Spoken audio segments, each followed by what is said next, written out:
Like you, I just can't wait to get my hands on Resident Evil Requiem. I've been reading up and playing a lot of the franchise's best games and enjoying the hype that comes with waiting for a title that you're almost certain is going to be a sight to behold. Every bit of promotional material I've seen so far makes me believe that this one is Resident Evil as it should be. But things have been very different.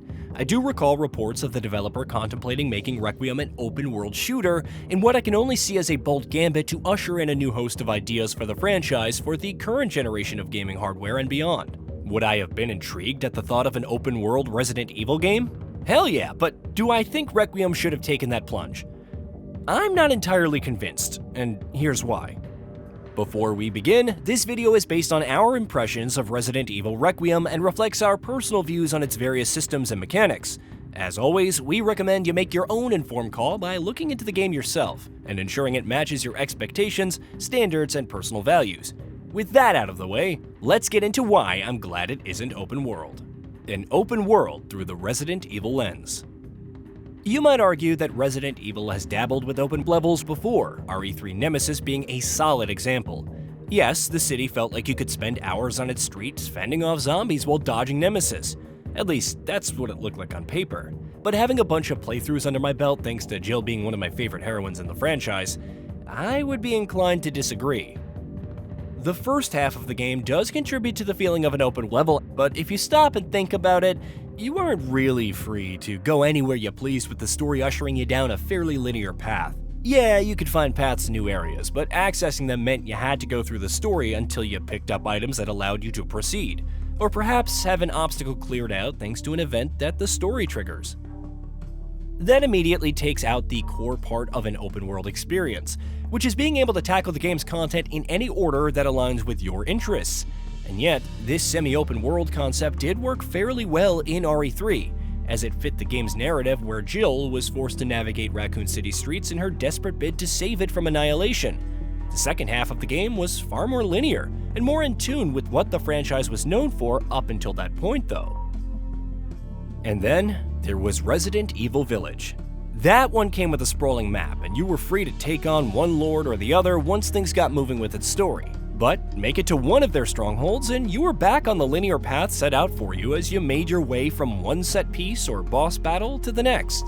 The franchise has always relied on tight spaces and a general sense of claustrophobia to make its horror land, and Village was no different. Although each of the four lords had strongholds that were quite elaborate, they weren't really aligned with the concept of an open world in the traditional sense. The horror in both the titles I've discussed worked because you always felt like there was nowhere to run, a sentiment that an open world game counteracts almost by default. And yet, the thought that Requiem might have been a sprawling map full of things for Grace and Leon to discover and engage with did have me wondering if that was the kind of game I wanted this last chapter of the franchise saga to be. As a celebration of 30 years of Resident Evil, would it not be more prudent to stay true to the franchise's roots? I certainly think so, and I'm glad Requiem is doubling down on a tried and tested formula for the franchise. But there's more to it than a desire to see the final form of what a great Resident Evil game could be. I think that linearity suits the kind of story that Requiem is trying to tell. Finding light in the darkness. It's been a pattern for Resident Evil titles to place their protagonists in dire situations that could break the spirit of any normal individual, and have them rise above it all to reach self-actualization, or perhaps resolve to ensure that their experience never has to be relived by anyone else.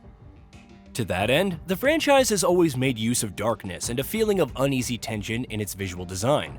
Requiem is no different, with its narrative weaving in the game's excellent use of light to make sequences where Grace is forced to evade the stalker all the more intense.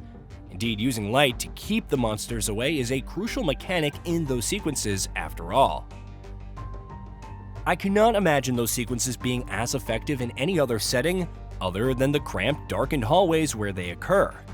Grace's terror at her predicament would not hit as hard if she were in an open space where there were many options to escape. And given that the stalker is even scarier since it uses vents and pipes to get around and spring unpleasant surprises, it's a solid argument in favor of sticking to familiar territory for the franchise in Requiem. Leon's new skill set is another reason I'm glad Requiem isn't an open world title. That's thanks to his new abilities that make him a deadly force in the field. But with melee moves and a parry mechanic that require him to get in his enemies' faces to control the space around him, having open spaces with room to maneuver would immediately take away the thrill of the fight. An open world in Requiem would hamstring it, taking away a lot of the thrills that the game is aiming for right off the bat in terms of its visual identity and mechanics designed around presenting a game that's visceral, and dare I say personal for its protagonists and players. Which brings me to my last argument in favor of Requiem preserving Resident Evil traditions.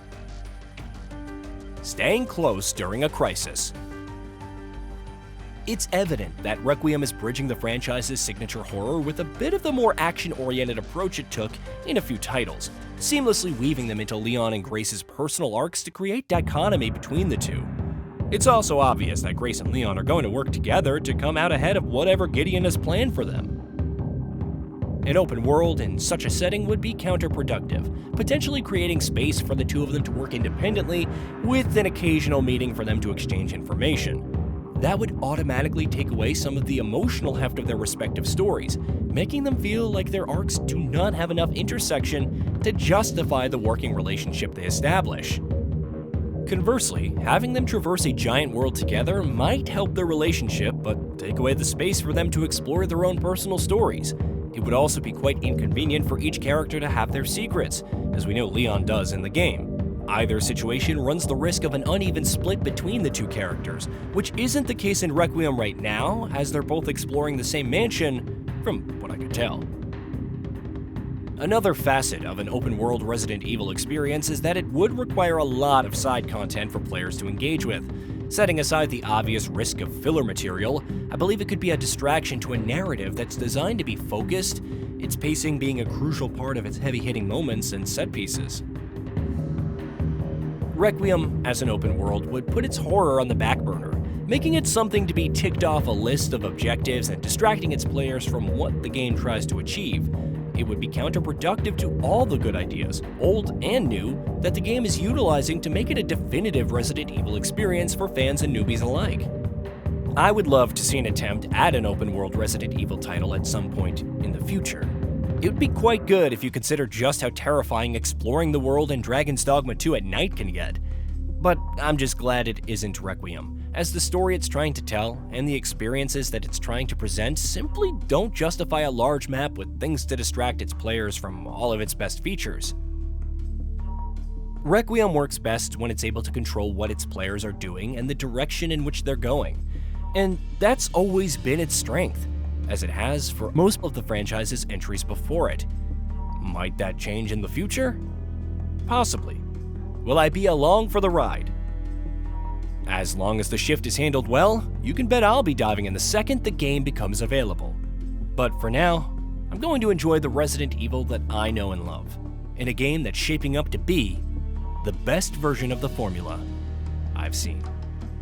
Hey, did you know that we at GamingBolt upload new videos every day? Stick around, drop a like, subscribe, and hit that bell. And let us know what kind of content you'd like to see in the future with a comment below.